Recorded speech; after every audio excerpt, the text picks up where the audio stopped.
عمران خان کو فوری علاج کی ضرورت ہے اور اس میں کسی قسم کی کوئی کوتاہی کی گنجائش بھی نہیں ہے، کیونکہ ملک وہ کسی حادثے کا متحمل نہیں ہو سکتا اس وقت میں۔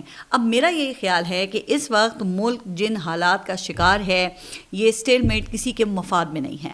پاکستان کی اسٹیبلشمنٹ سے لڑنا یہ کسی بھی سیاسی جماعت کے مفاد میں نہیں ہے نا، اور اسٹیبلشمنٹ کے لیے بھی یقیناً کسی مقبول لیڈر کے ساتھ محاذ آرائی وہ ملک کے مفاد میں نہیں ہے۔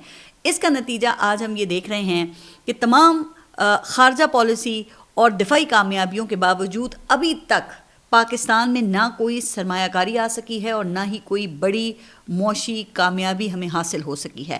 اب پاکستان چیمبر آف کامرس سے لے کے ایپٹما کے جو رہنما ہیں وہ آپ دیکھ لینا کہ چیخ چیخ کر یہ کہہ رہے ہیں کہ پاکستان میں انڈسٹری بند ہو رہی ہے اور یہاں کاروبار تباہ ہو رہا ہے، اس لیے جتنی جلدی ہماری ریاست اپنی آنکھیں کھول لے اچھا ہے، بہتر ہے۔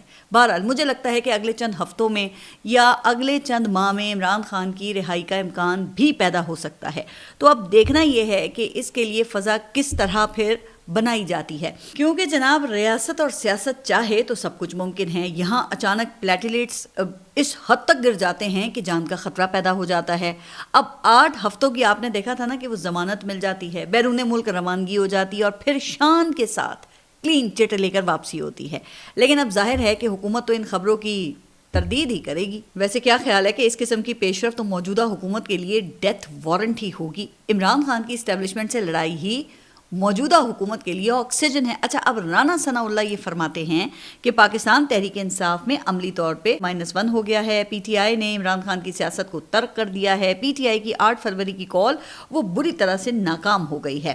اچھا، ویسے رانا صاحب بادشاہ آدمی ہیں، وہ پاکستان تحریک انصاف کو عمران خان کی سیاست ترک کرنے کا تانا دے رہے ہیں، اور ہو سکتا ہے کہ یہ بات درست بھی ہو، لیکن رانا صاحب آپ کی اپنی جماعت خود بھی تو ووٹ کو عزت دو اور مجھے کیوں نکالا کی سیاست ترک کر چکی ہے نا۔ جتنی یہ جی حضوری موجودہ حکومت نے دکھائی ہے نا، اسے دیکھ کر تو کوئی بھی جمہوریت پسند شرما جائے، لیکن اس کے لیے جمہوریت کا اصلی شیر ہونا ضروری ہے۔ یہ سرکس کے شیر تو پھر وہ کوئی بھی ہو سکتا ہے۔